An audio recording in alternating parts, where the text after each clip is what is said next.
Here we go, man. Here we go. Here you go. Happy Friday. Happy Friday to you. Got a lot going on. Was it 1 week to Wisconsin now? As the millennials call it, Friday. A couple more weeks than that. Yeah, you guys got plenty of time. It's like 2 weeks to Chattanooga. It's no panic. People, people are looking at their watches now, freaking out as if they needed any assistance. Don't they have their countdown clocks I'm going? sure they do. Do they still do that, man? We haven't seen as much of that lately. Well, I'm not on Facebook, so I don't really know. I know, but of course, a lot of races got canceled. Yes, I think people are a little bit hesitant on the old countdowns. We're not counting down. We're counting the day. It is August 27th, 2021. Welcome aboard, folks. This is the Crushing Iron Podcast, and we are episode 507.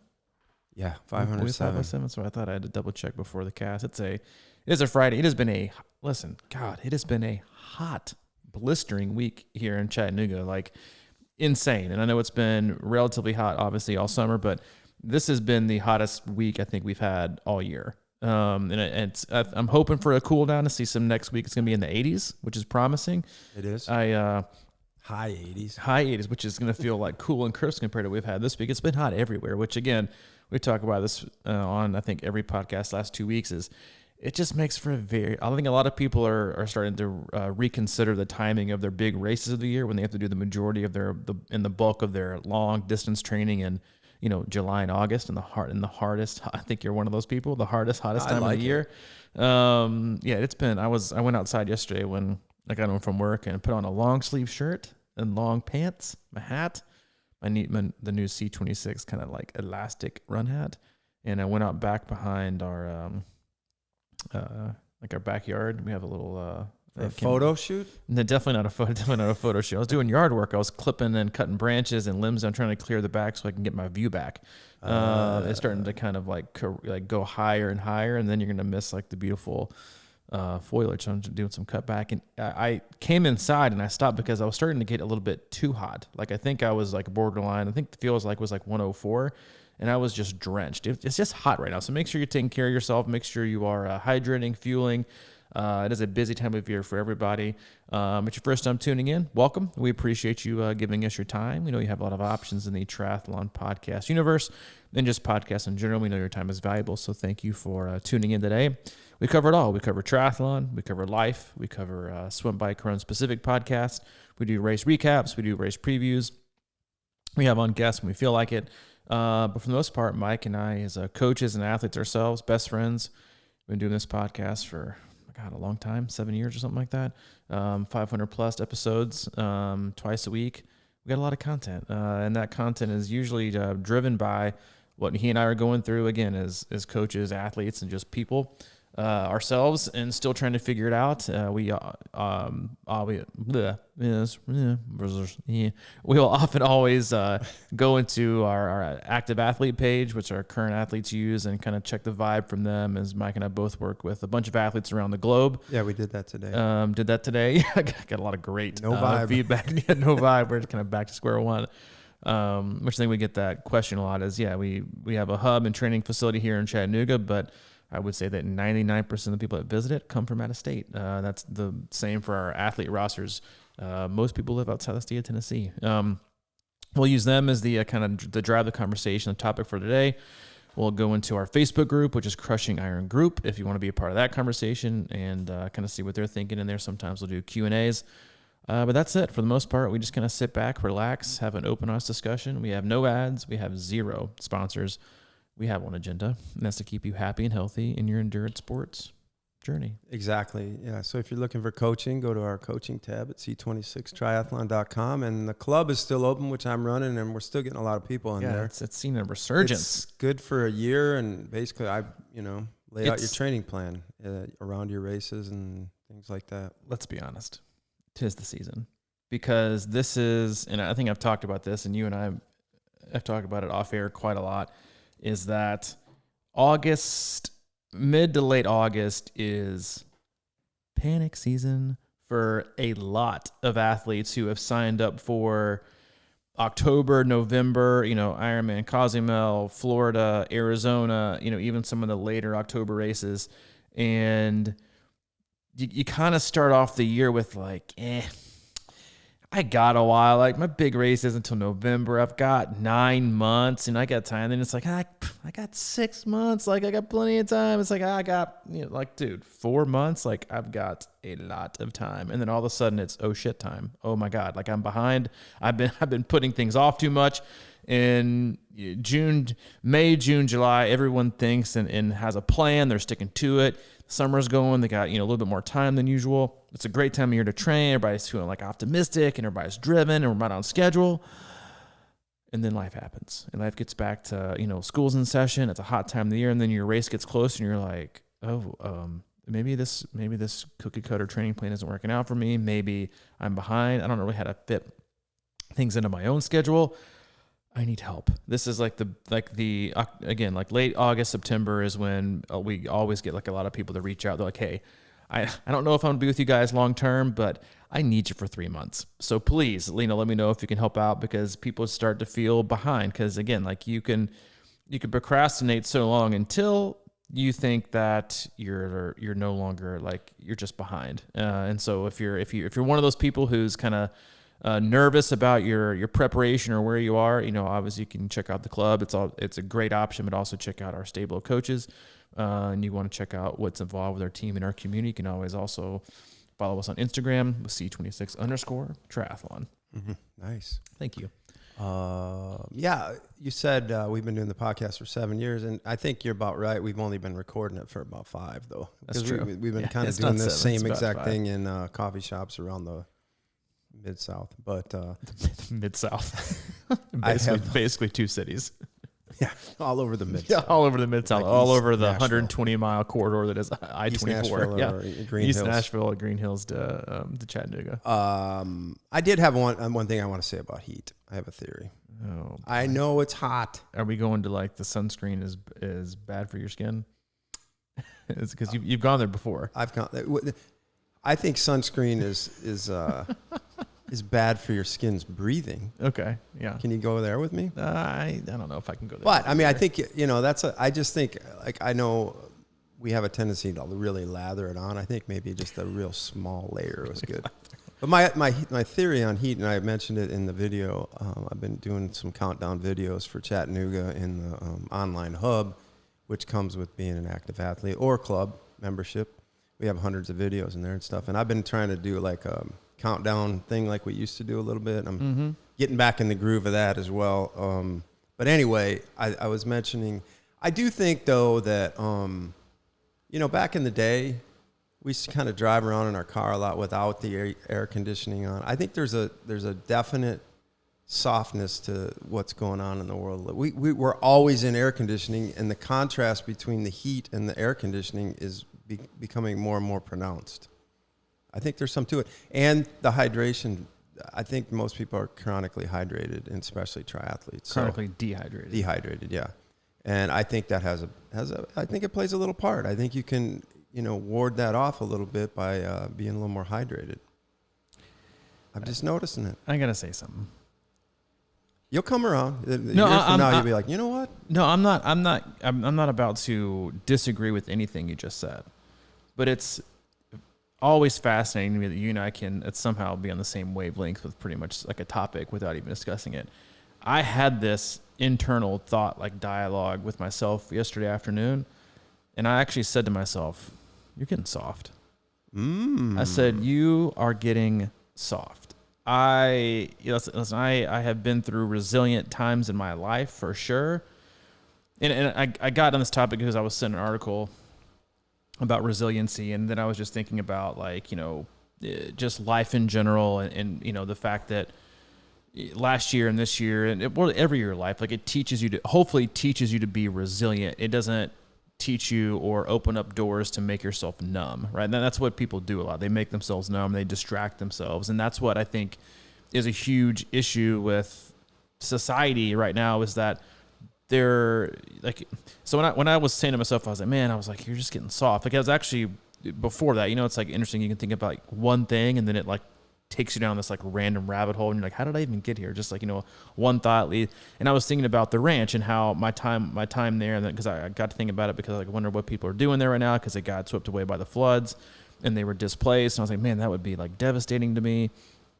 And I started to think about like the hardest time in my life that, I think conversely, when people think about hard times in life, they feel like you should have the most things at your fingertips, right? You should have all these access to everything and access to this and access to that, which access to specific things I think is very, very important. But to become mentally and emotionally resilient, which I think is an attribute that all endurance athletes should strive for and to have, because it makes you a better athlete, makes you a better racer, makes you better at training, and just better handling at life. I remember like how, like, and so I guess, and again, this is nothing like, to picture, this is nothing against places and treatment centers like Passages of Malibu.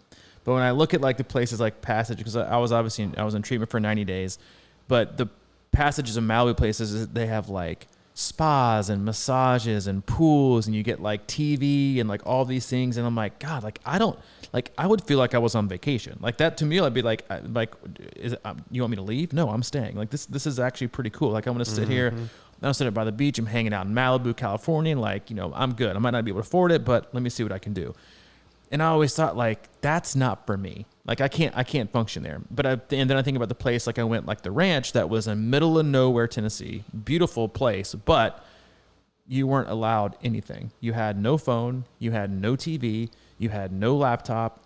But what you were doing and what you're supposed to focus on was yourself and your mind and what you were going through, because you're going through so many emotions and so many thoughts. The easiest thing to do is just turn on the TV or turn on your laptop and, scroll through, mindlessly, on whatever, or pick up your phone. Like you could turn on your air conditioner.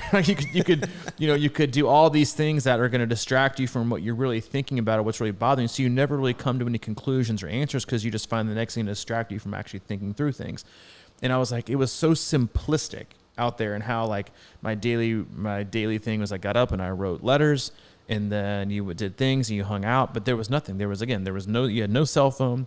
You had like limited phone access. You had no TVs, nothing. There was literally nothing. It wasn't like you had a newspaper or anything. You had like a couple select books, and that was it. But I remember so I was just thinking about this yesterday, about how dealing with issues and dealing with, yourself and like your motivation or your commitment or a thing that's going, like that's something that's difficult in your life.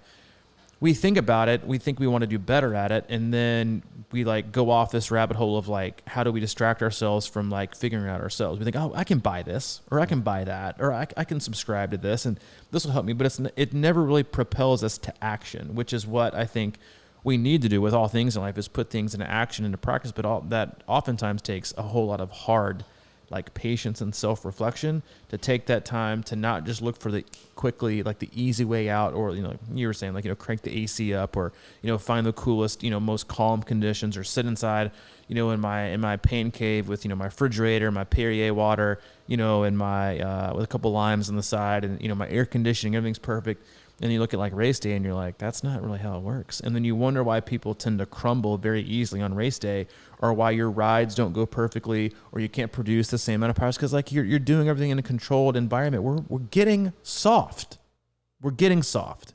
I'm just saying that, myself included. Like when it comes just dealing with life, sometimes it's just easy to like think about something, and then like your next thing you're doing, like without anything about, is like picking up your phone, scroll through this. And I think I've noticed it more because I've gotten off all social media, how addictive still, even like not being out for like a week, is like, I'm going like having thoughts or emotions in my head. And I'm like, all right, where's my phone? Like, it's like, and then I'm like, what am I going to do? Oh, I guess I have to sit with it and think through things and like, manage things. I'm like, man, you really got soft. And I just think there's a topic in there somewhere, in terms of like endurance athletes and the direction that we go is everything. Like the buying power is what everyone is geared towards in triathlon. It's buying gear and buying this and buying that. And no one buys anything to make things easier, to make things harder, right? I think I'm going to make that thing hard. I want to make this easier. I want to make everything easier to do, easier to, or just more complex, when the reality is like making yourself a more resilient person in general is going to make you not just like a better overall, human and partner and professional and friend.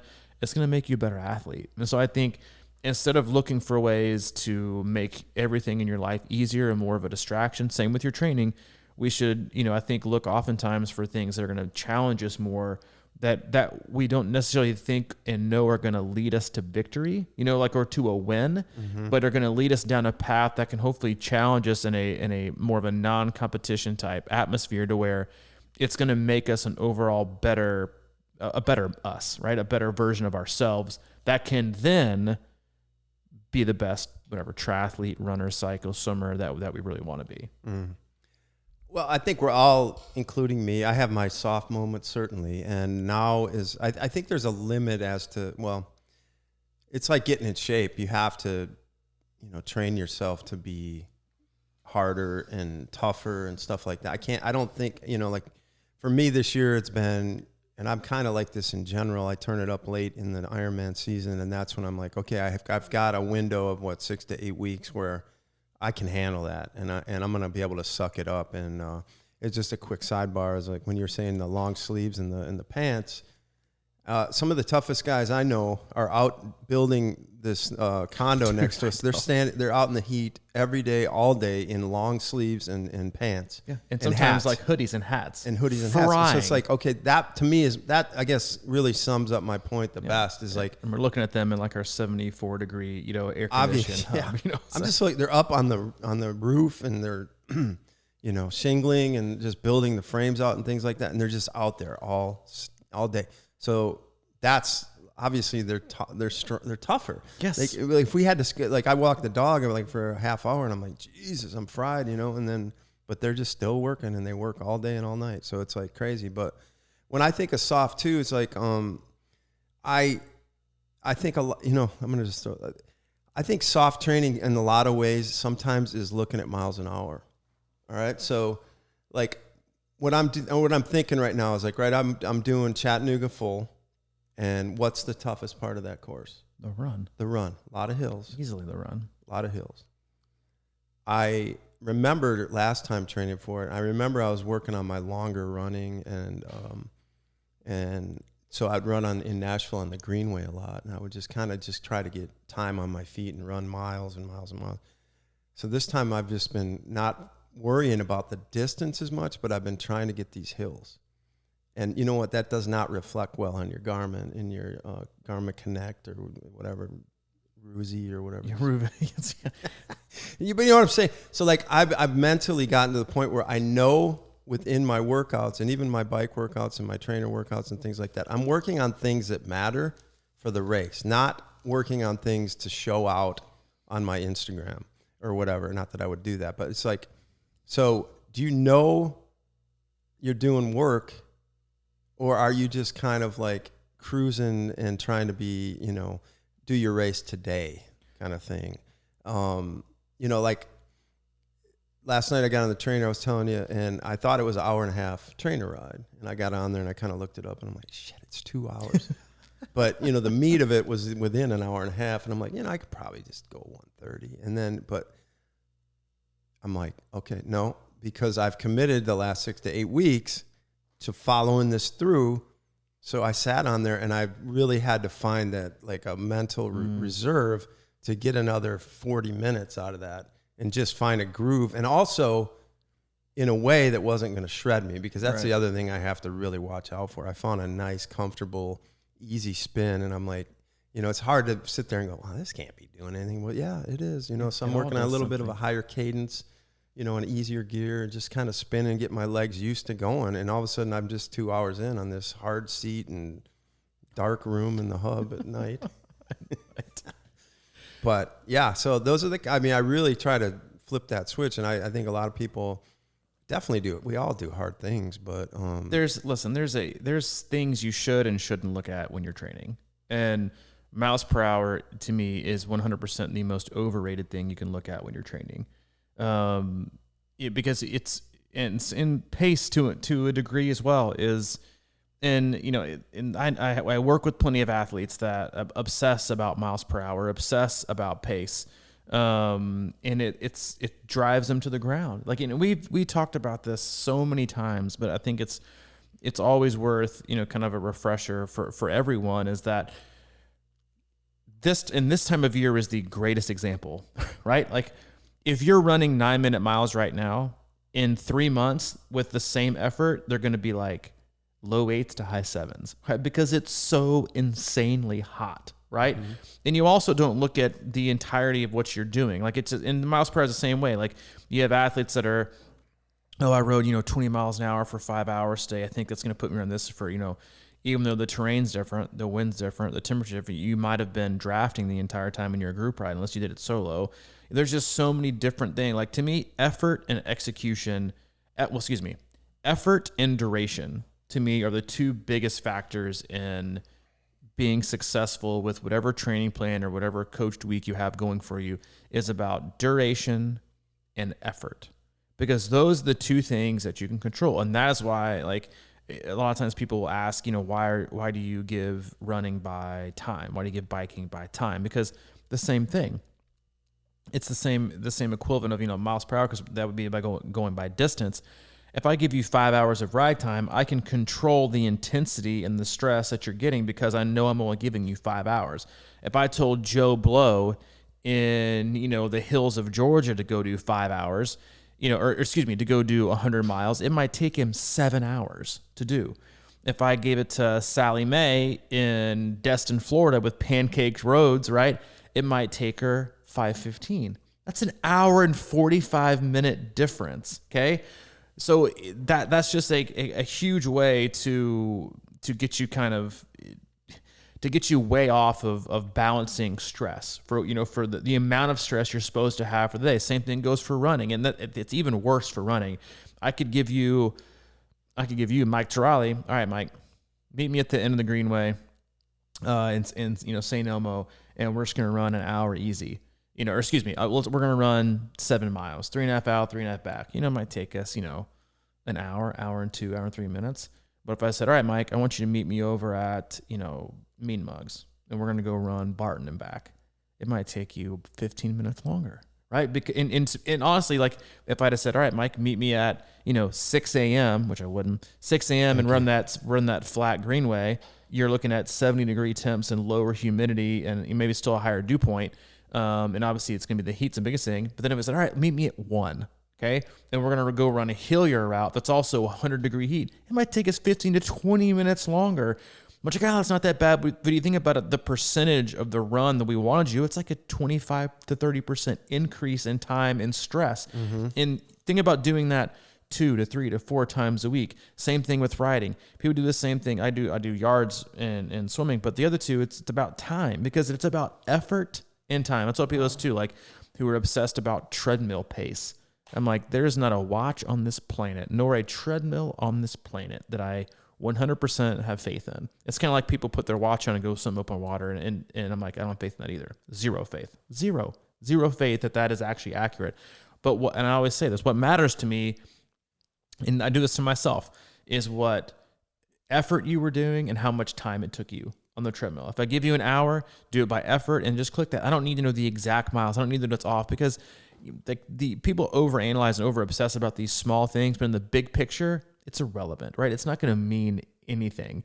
It's all about time. It's all about effort, which is the exact same thing that the majority of the greatest, like a huge portion of the greatest triathletes on the planet ever did going into, before they created GPS watches or Training Peaks or Final Surge or, like Garmins. Like they did things by effort and they did things by time, right? Like, because they, or back in the day, like I was one of those guys, because I got in the sport very, very, very, very early.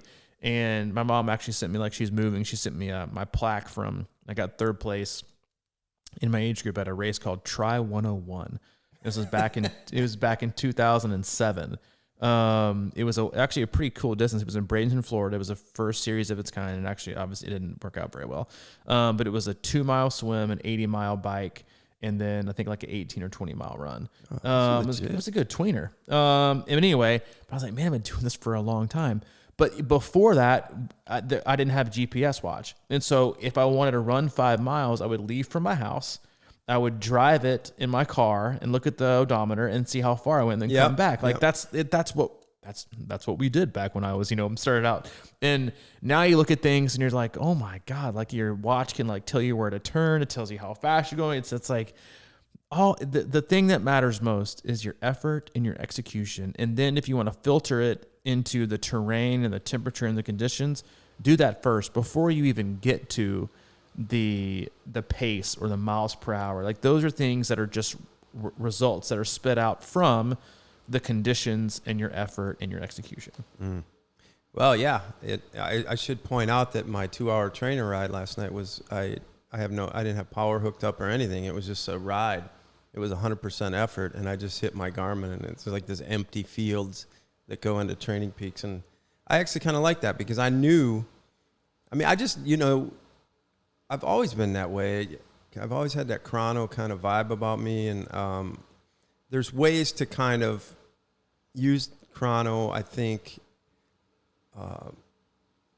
so you can tell that you're working, and that's really all that matters. Because like if you do a run with a Garmin on and you're like, man, I was really working, and then you look at the numbers and you're like, man, I really wasn't working, or whatever. I think it can kind of just get in your head mentally, and I think that it depends what you're doing. You're breaking up. I told you about that Sunday run I did, and I absolutely just crumbled out there in the heat.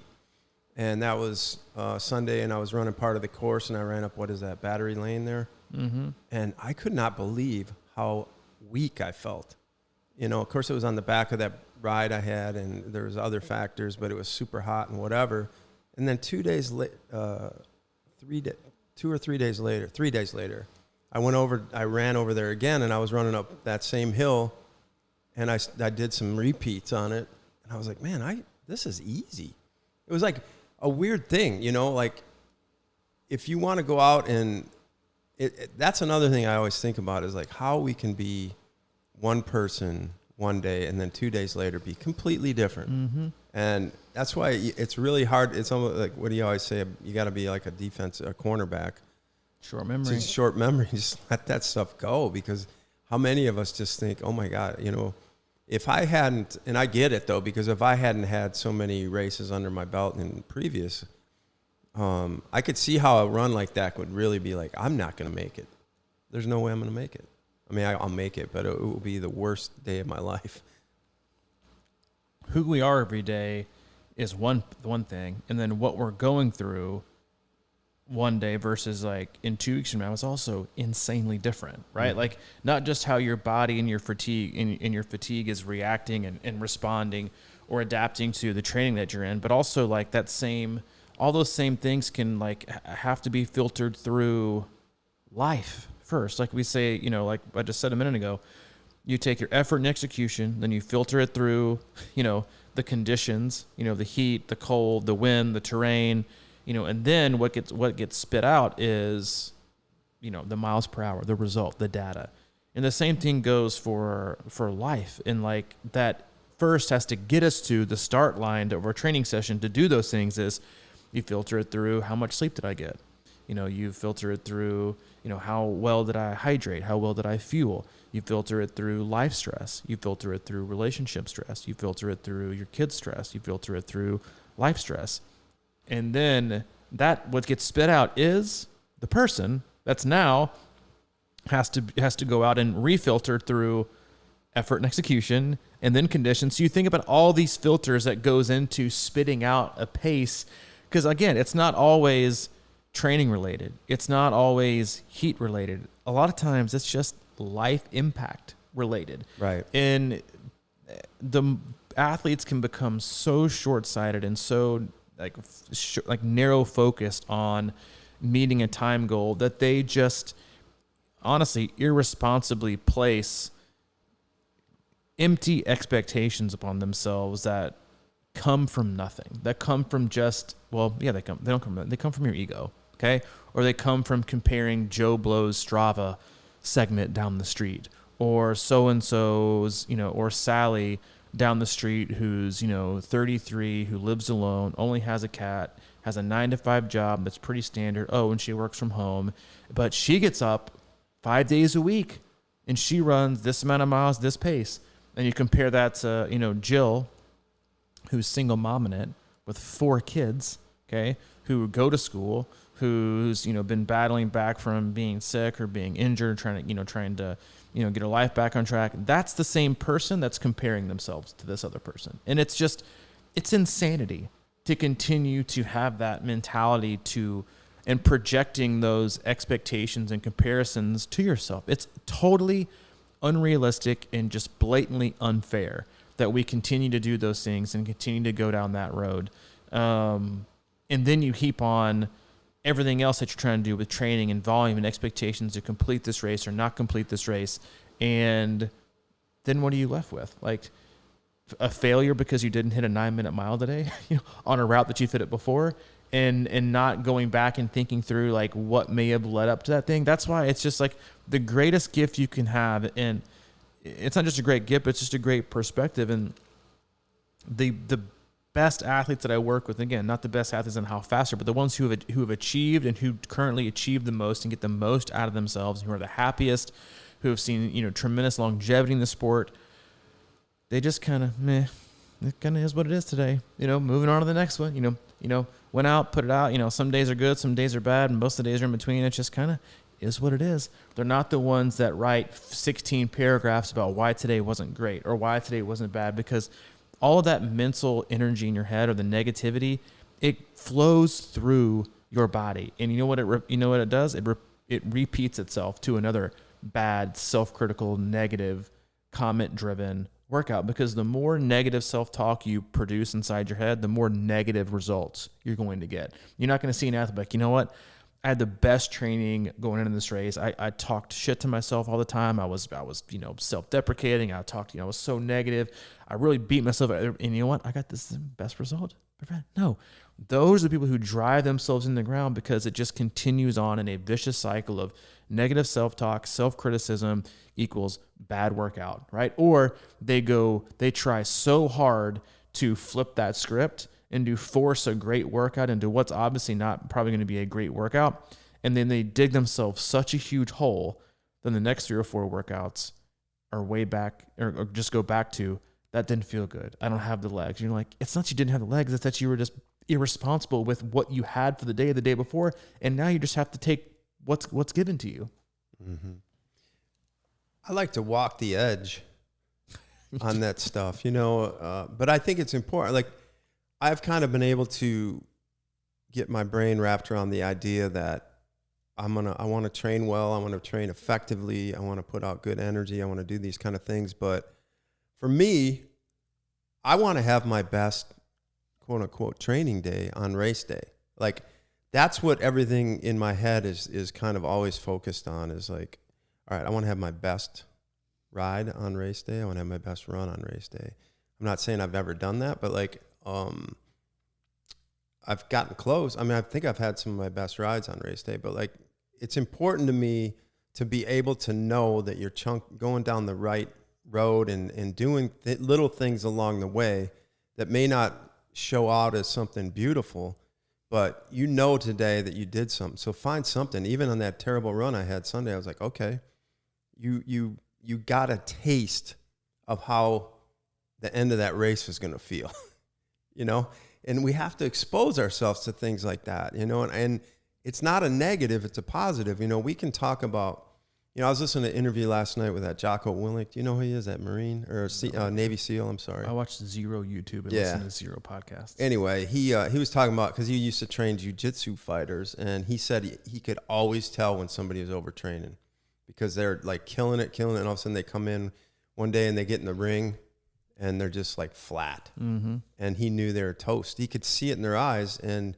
that's the one thing that we always talk about, is don't be overtrained, be a little bit, have a little bit of hunger left in you. And he talked about some fighters that would come in and they hardly, he'd be like, man, but then when they get in the ring, they would just unleash. Mm-hmm.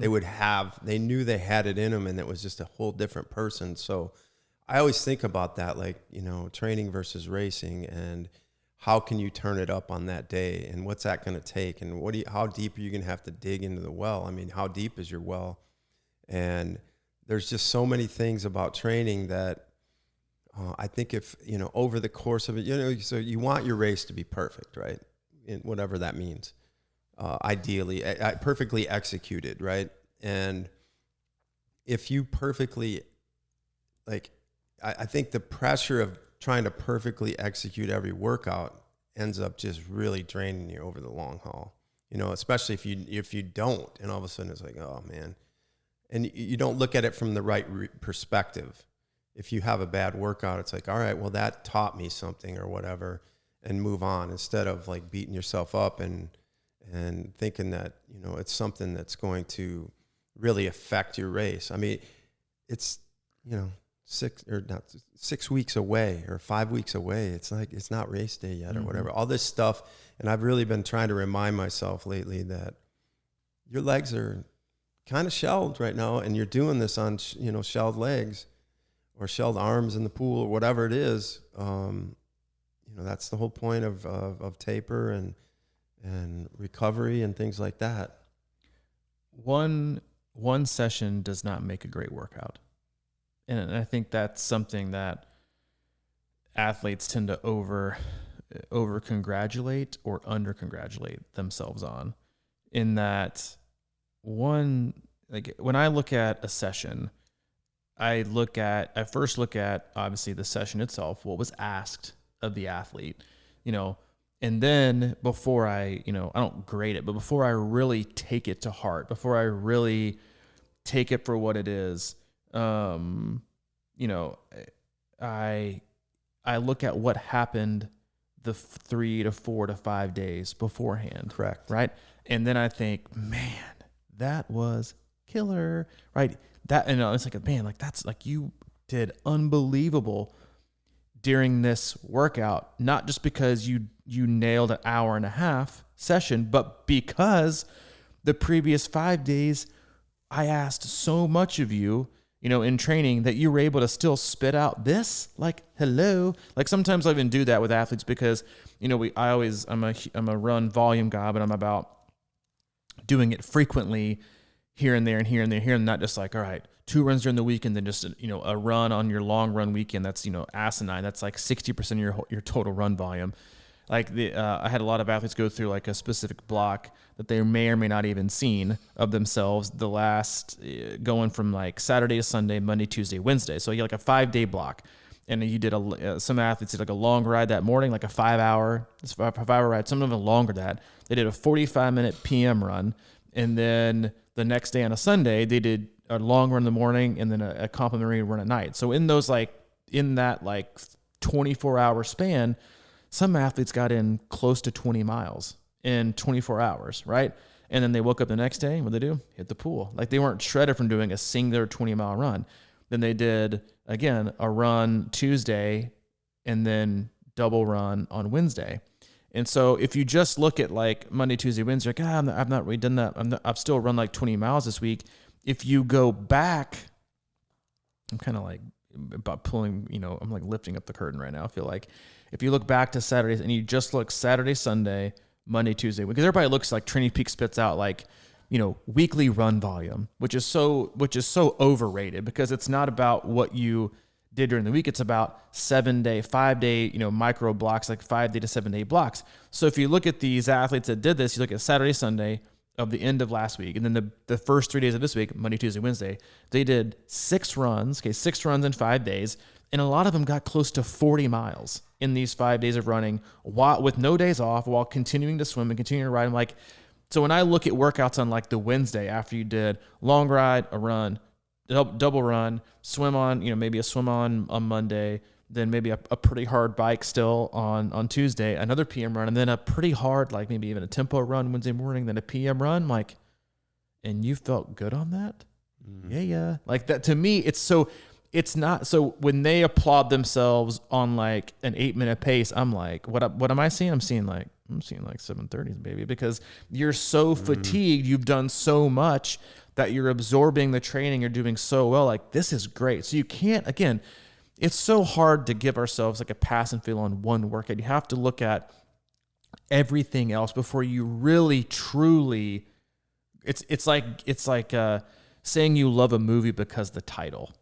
Before you even watch it, right? You know, and that's the same with looking at a workout. I really did well today.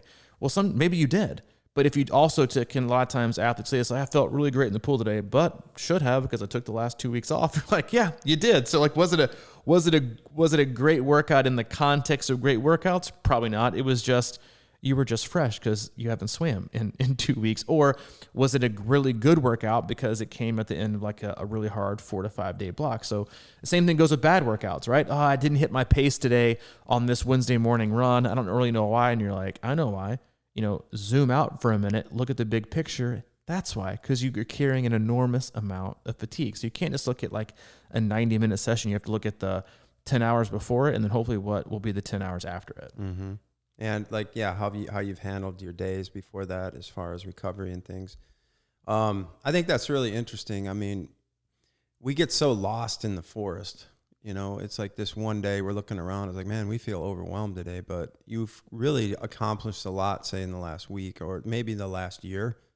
And all of a sudden, it's like, man, I can't do anything right now. Well, yeah, because there's been a lot of load placed on you over this time period. And I think that, like that's the beauty sometimes of just that day off that we need to take. And, people can't understand why it's like, oh, man, this Wednesday I need to take off. I haven't really done anything this week. But yeah, like you haven't looked back to the previous 5 days or whatever it may be.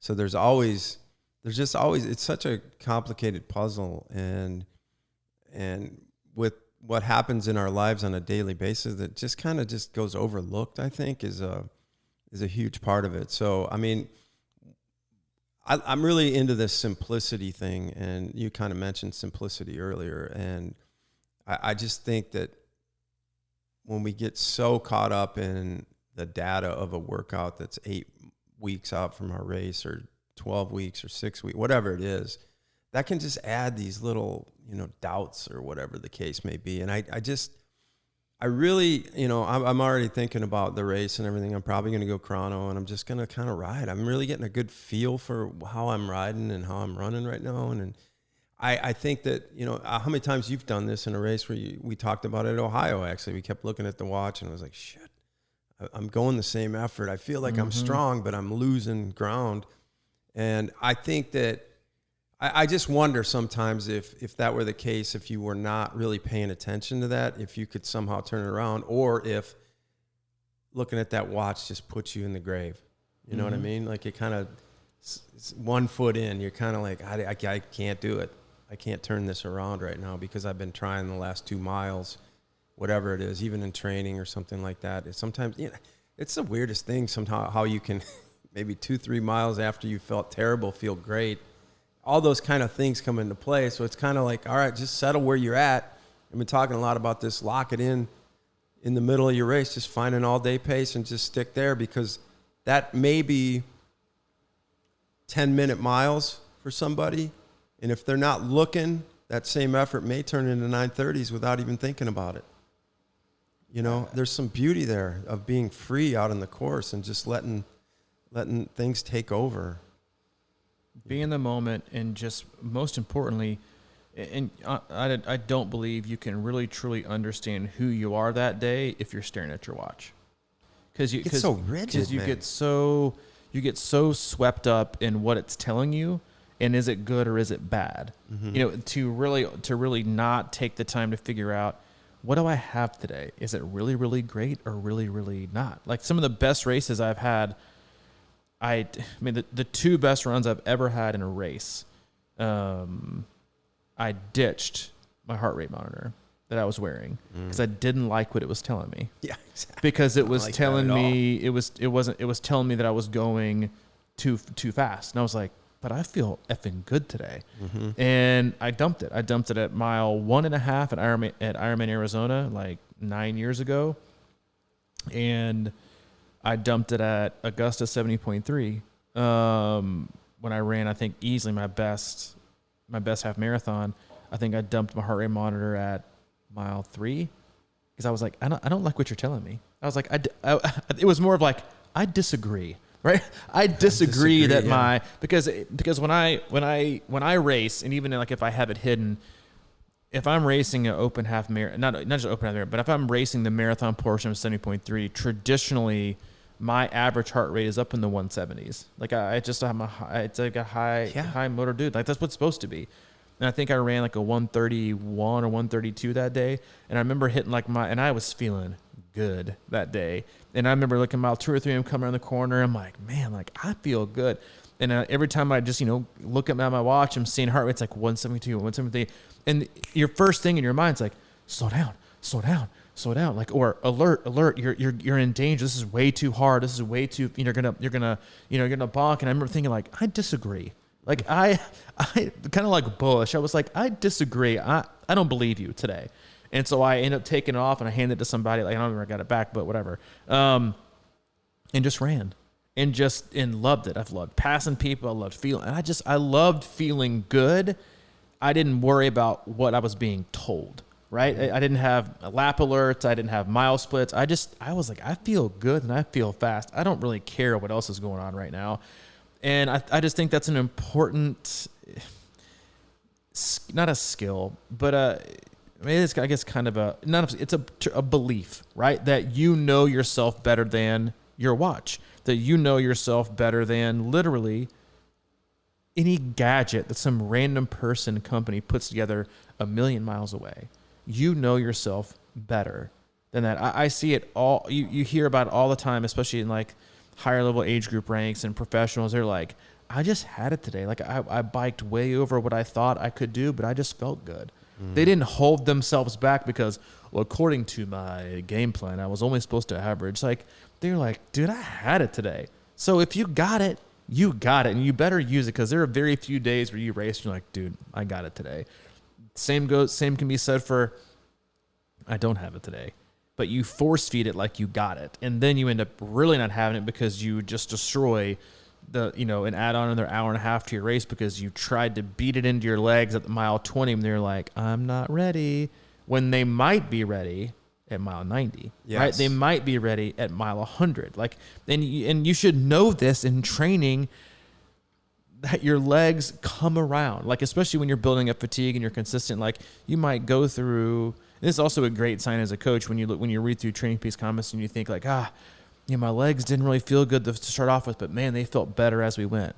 Perfect. Just what we want to hear. And also, hey, screenshot this, read it race morning, and remind yourself that there have probably been 100 workouts this year where you started out feeling like crap and you ended up feeling awesome. So at mile 5 of the bike or mile 40 of the bike and you don't feel like your legs will come around, wait. Don't ask them and make them wake up. Let them wake up, right? There's a huge difference. Let your body wake up. But so many athletes just drive the train with their brain. They don't listen with their ears to their body. And that's what drives people into the ground. You have to give your body time to see what it has. And then, because honestly, by the time it wakes up, you might be able to throw down and meet what you wanted to meet for the entire rep because your legs finally came back and you're like, oh, dude, I'm feeling it now. And you can start throwing it down. It's just, it's patience, resilience, understanding your body, knowing your body. And that's why, we always encourage athletes to race without a watch. A lot of times getting to know your body, it's a freeing mentality. It cancels out so much noise that you put through, that goes through your positive self-talk, your negative self-talk. It just removes like a whole conversation to only the conversation, not the conversation between you and your wrist and your gadget, but the conversation between your ears, which is really all that matters on race day. And the more you can positively encourage that and remove negative self-talk, or the opportunity for negativity, then remove it, because you need all the help you can get, especially when you're racing long course. Mm-hmm. We talk about, that reminded me of when you owning the course, really owning the course instead of letting it own you.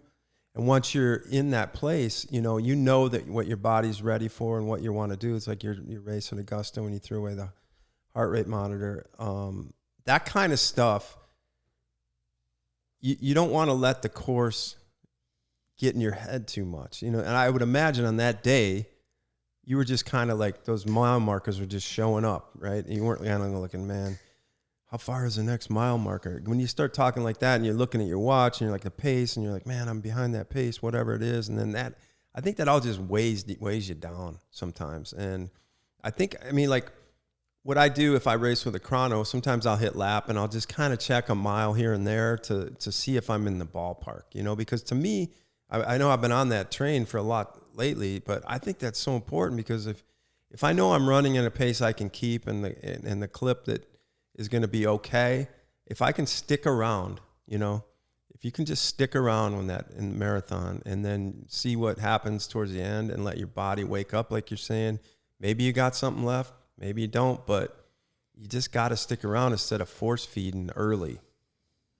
If you want to really understand the disconnect or the unhealthy obsession you have with your gadgets, go out on your long ride this weekend without it and see if it gives you like anxiety, because that to me is what like a true tell of like, I have an unhealthy relationship with this right now. Like when people lose their phone and they're like anxious about it, they're like, okay, that should tell you something, right? Like that's like a perfect email that came in during the podcast.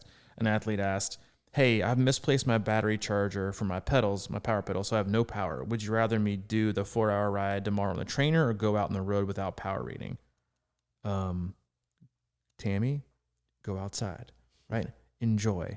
Ride by your effort. Like, don't sit on your trainer in August because you don't have power. Like, it's about the effort and the execution. Like, all these things are extras. They're extras, okay? Like, when it comes down to the nigger, it's about effort and execution. So go out and do those things, and you'll be freeing, and you'll learn so much about yourself in the process. You know, and I challenge yourself. I mean, maybe it's not your last long ride before it, but if you got a couple more, see what it's like to just go out and long ride on chrono. You know, and just by elapsed time.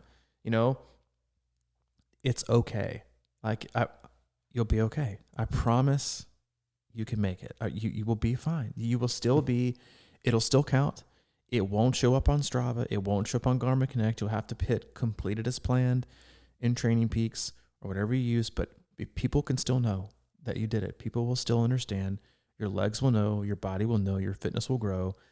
It's okay. Mm-hmm. You can do it. Yeah. And most people know their routes. Easily. So it's like if you go out ride 5 hours, you know maybe 3 miles each way how far you're going to go. And does 3 miles each way matter? That's when like you get the best signal in athletes, really detached from obsession of you know, wrist numbers, is when they're like, I head out on my usual 50-minute route, and I came back in 44 minutes. Mm-hmm. Today was a good day, so I had to run extra. I'm like, perfect. Did we need to know anything else really? Nope, because we already knew you got faster because you came back from point A to you got from point A to point Z a lot quicker than you usually do. Winning, like, what else do you need to know? You can have fun and obsess and feel like you're engaged with more information, but you already got the answer. You already know. You know, it's like people ask more questions, like, they already decide to buy something. They're like, yeah, but what about this? What about? I'm like, dude, you already decided. Like, so you're just asking it to feel more confident in it. But you already know the answer. The answer is you're getting more fit. We hope you're all getting more fit. We hope this podcast helped you get more fit. Go out this weekend, detach from the restraint of gadgets. You can do it. We promise. There's wall clocks. Yeah, it's true. It happened yesterday to me, actually. Oh my God, wall clocks! You know the thing that Olympians use. Like, they don't say, "Oh, I gotta have the form and pace display. It's a game changer in all sports." I'm like, freaking Olympians use the wall clock. Okay, they don't wear heart rate monitors. They don't wear a wristwatch. They just get in the pool and use the wall clock. Okay. Not us triathletes. We need like a laser focus printed mega display on the bottom of the pool in order to go complete 2,000 yards at 2:20 pace. Come on, people. Seriously. It's like, oh my God. Work is the work is the work. This is our work for today. It's a Friday. We hope you have an awesome week. And if you're racing, have fun. Go out, effort. It's all about the effort, baby. Execute your game plan. Have a good time. Hope you have an enjoyable weekend if you're out there training. Take care of yourself. Hydrate, fuel properly. You take care of your body. We'll take care of you. We'll see you later. All right, buddy. Thanks, man. See you.